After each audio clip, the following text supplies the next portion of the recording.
With WordPress and WooCommerce, it's never been easier to make an e-commerce store.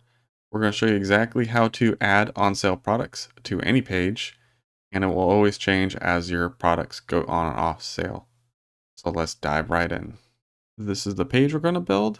As you can see, it's pretty basic and simple. It's actually just using all patterns that already come with WooCommerce, and this is the section that we are going to make. Not all themes and plugins will have their functionalities extended to these blocks. They will still show and function how they do natively. It's always good to check compatibility with whatever theme and plugin you're using. Now to get started, we're just going to navigate to the pages. So just over here to your left, pages. The block is actually called the product collection block, so I named my page that. Now to add this to a current or new page, you can just hover in the spot that you want to put it in. And you'll see the cross come up. And I suggest that you put a group block here first. That way you can control some spacing. And you can pick whichever one you like, but I'll just pick the solid one. And now we're going to click in this plus here.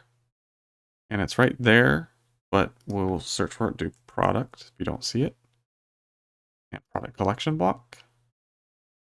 And on sale right there. Now there's all kinds of different settings. So if we go over here, you can toggle on the layout.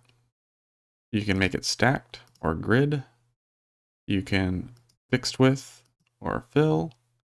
You can change how many products per page, how many columns. Let's do 4 and 4. You can make it responsive or not. Of course, you'd always want that on. You can sort it by A to Z, and there's all kinds of different, by price and all that. You can also filter it by stock. So if you don't want to show out of stock or backordered stuff, which that's probably one thing I would definitely do. And it's that easy. It's an awesome, powerful block. And if at any one point in time you don't want to show what products are on sale, you can click collection and swap it to whatever you want. Top rated products, and it just makes it so easy. It is very, very awesome. Now let's go ahead and back to an on sale block. And the one thing that you should really know is that the reason why we put this group block here is so we can go over here to the settings and add some margin.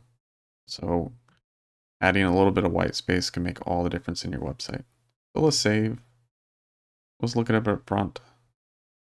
And there you go. You have your on sale product block right there where you put it. And it is literally that simple. And there you go. So simple and easy. Just remember to keep trying to improve your store every time you're working on it. And if you like this video, please like, share, and subscribe. And we'll catch you in the next one. Bye.